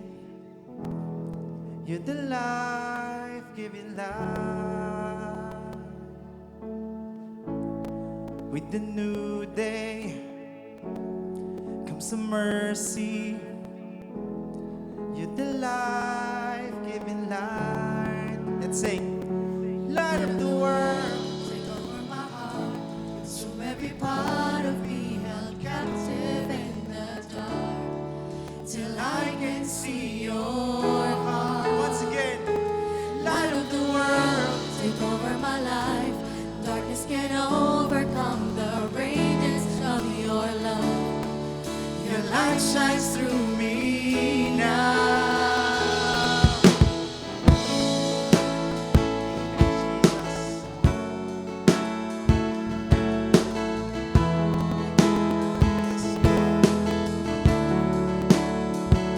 We declare, from your suffering to your rising, through your life I'm alive. Oh,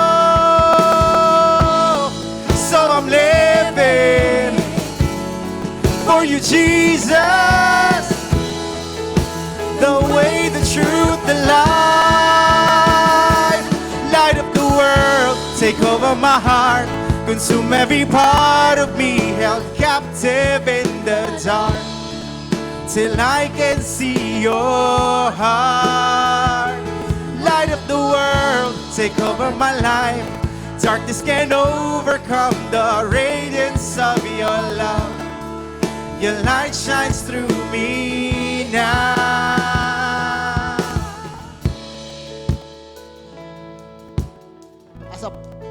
As part of our worship, you are called to be fishers of men.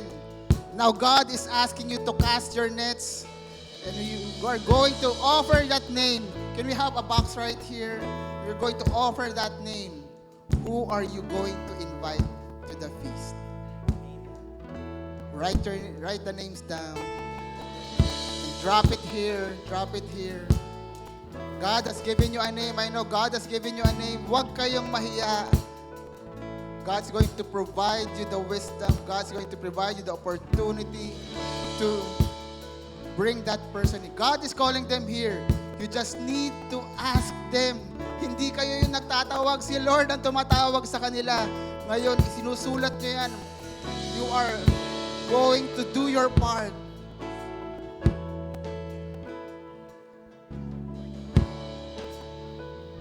Thank you, Lord.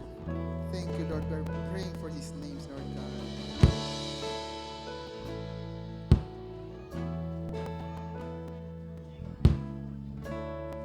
Hallelujah, Lord.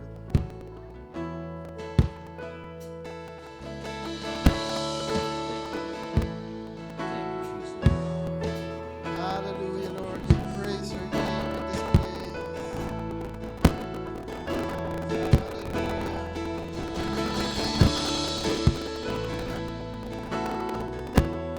You are calling these people by name, Lord God, and now you have imprinted those names in this paper, Lord. These are your fishermen, Lord God, and they are embracing the call. They are saying yes to the call, Lord. Your call to multiply, your call to be fishers of men, Lord God.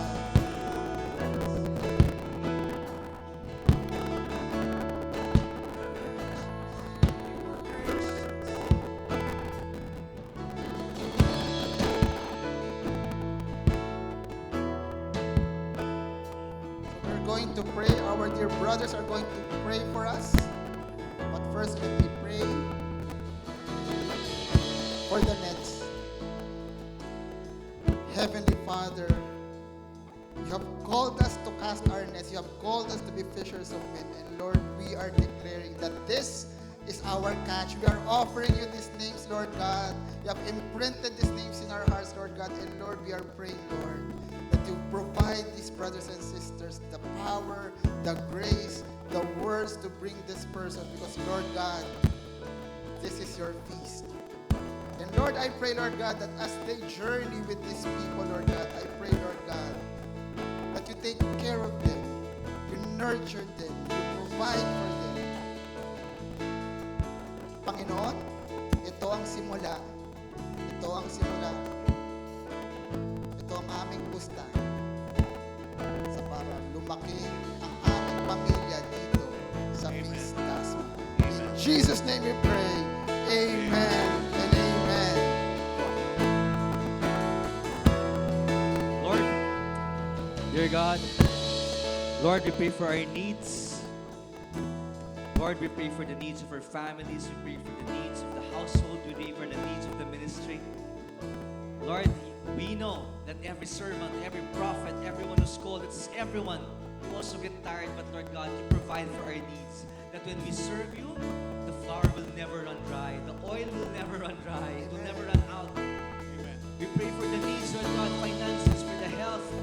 But most especially, Lord God, the greatest need of our life, which is to follow you, which is to listen to you.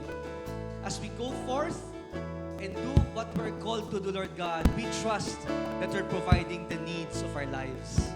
And all of this will give back glory to you, Lord God. We put our trust in you. You are bigger than our needs. You are bigger than what we're praying for. Thank you, Jesus. We put our trust in you.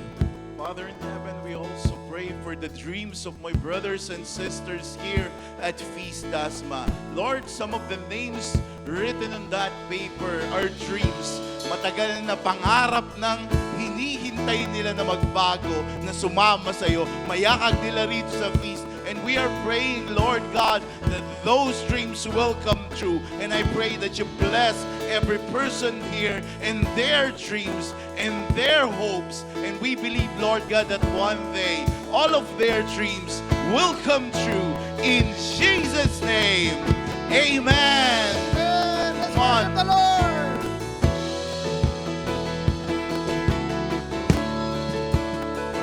And we will shout again our praise to Jesus. Here I am, use me to seek the lost and to bring them home. Call me when you need me, to the broken and the farthest souls. Here I am, send me to shine your light from the mountaintop. Freedom is ringing, breaking chains of the hopeless heart. Light of the world, take over my heart. Consume every part of me, held captive in the dark. Till I can see your heart. Light of the world, take over my life. Darkness can overcome the radiance of your love. Your light shines through me now. Here I am, use me to seek the lost and to bring them home. Call me when you need me, to the broken and the farthest souls. Here I am, send me. Shine your light from the mountaintop. Freedom is ringing, breaking chains of the hopeless hearts. As one community, we pray. Here I am, use me to seek the lost and to bring them home. Call me Jesus, call me when you need me, to the broken and the farthest souls. Here I am, oh God, here I am, send me.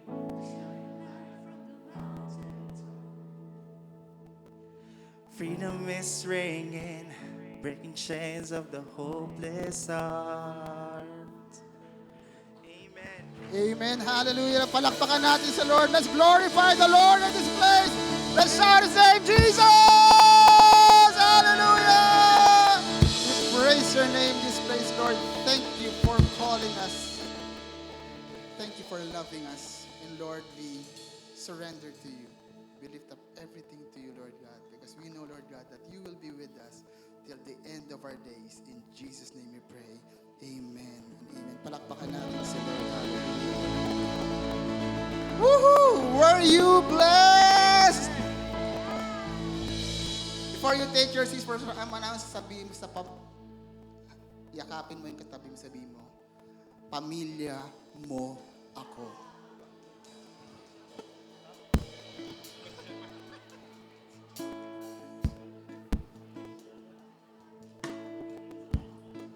So for our first announcement, I have good news for you. Ask me what? Malapit nang matapos ang ating Feast Cavite District Center. May konti na lang kulang. Tanongin nyo kung ano. Yung nasa inyo. So we are asking for 800 people to give 1,000 pesos to complete the center. Pero malapit na. Baka yung tinatabi mo dyan, yun na yung magko-kompleto sa feast center natin. And our feast center is going to be a blessing to our district dahil yung mga formation activities natin, dyan po natin yung gagawin. If dati, saan ba tayo mag-JE? Saan ba tayo mag-ano? Ngayon, alam na natin, isa na lang yung lugar. Alam mo na kagad, sa Feast Cavite District Center tayo pupunta. Amen? So please support the center. Konti na lang, tatapusin na natin to. And ang unang gagamit ng ating Feast Cavite District Center, can we call on ang ating yung mga may bahay. Can we call on Sis Emily and Sis Love to invite us dahil sila po ang unang gagamit. Wala po si Sister Nori.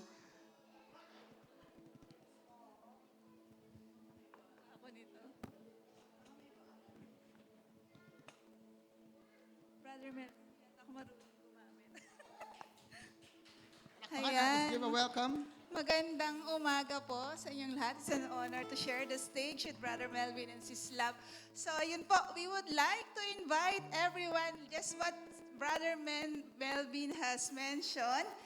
Ang Feast Cavite Jewels po ang unang magse-celebrate ng ating Feast Jewels Cavite District Gathering. So that will be held on July 4 po. So we would like to invite you kung first gathering ng Jewels Cavite there. Tapos, it will also be the first time na makikita niyo po ulit kaming tatlo sa on stage.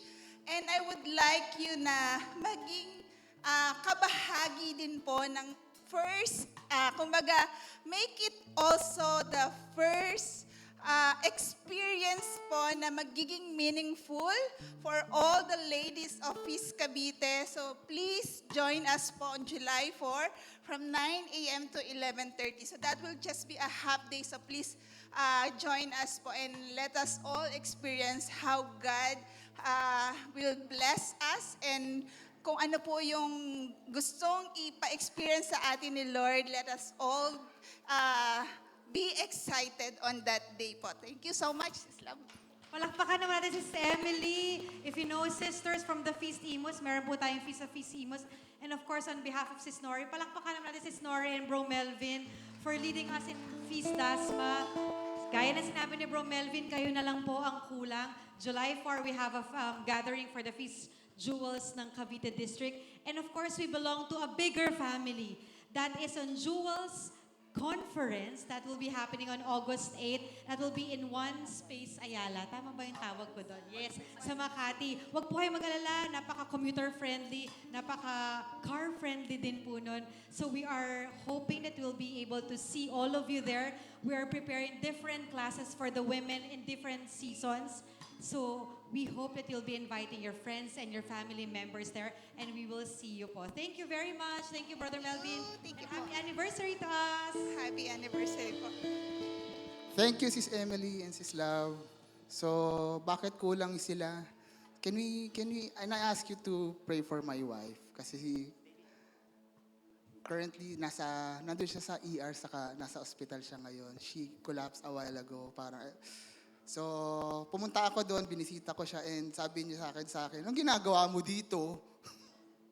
Ganun po niya kamahal yung Feast Dasma, that she is willing to sacrifice. So, can I ask you to pray for her? Include her in your prayers. Kasi magtutok po siya sa July 4, kinakabahan na po yun. Ngayon pa lang, kinakabahan na siya. Kaya talaga ipagdasal niya po ng maigi asawa ko. Amen? And I ask you all to stand up for our love offering. So kanina, I shared this story na parang bakit ganun feeling ko, inagawan ako ng pamilya ni Lord. And alam niyo ron, sabi niyo, what's the one big message today? That God is going to bless your yes. And when I said yes to this community, yung sabi kong, Lord, ba't mo ako inagawan ng pamilya? God multiplied my family to this big community. Palakpakan niyo po si Lord. So if you want God to bless you in any part of your life, say yes. Sabi mo, say yes. If you want God to bless your time, say yes. Serve. If you want God to bless your finances, say yes and give. Amen? Because God is going to bless your yes. Amen?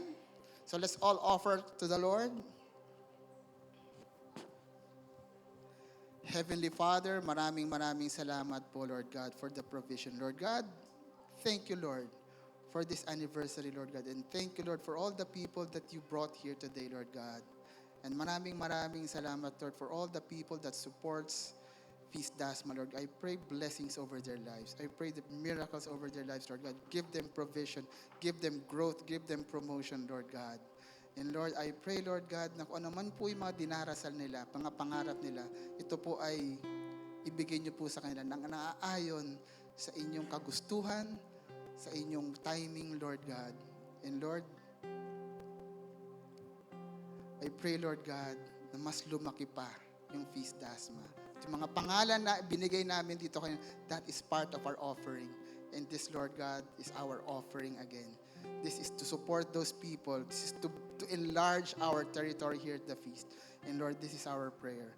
Bless us more so we can give more. In Jesus' name we pray. Amen. And amen. Let's all give to the Lord.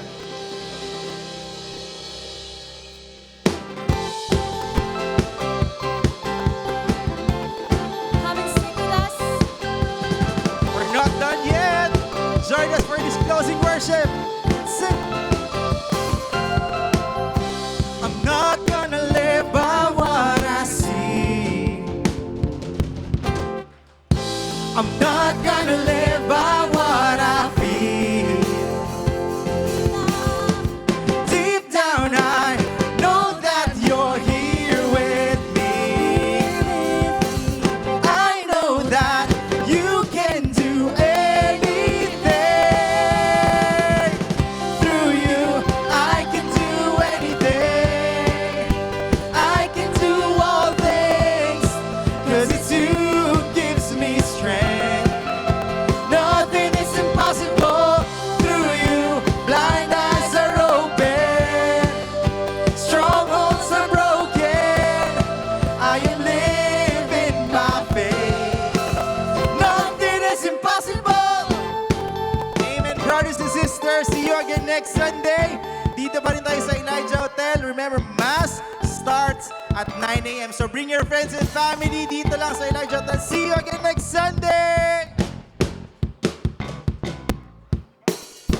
And as one community, we pray, glory be to the Father, and to the Son, and to the Holy Spirit, as it was in the beginning, is now, and ever shall be, world without end. Amen. In the Father, Son, the Holy Spirit. Amen. See you next week. I believe, I believe. I believe, I believe in you. I believe, I believe. I believe, I believe in you. I believe, I believe. I believe, I believe in you. I believe, I believe. I believe, I believe in you. Through you, I can do anything. I can do Yung mga first time attendees po natin, kita-kita tayo sa labas. Nothing is impossible.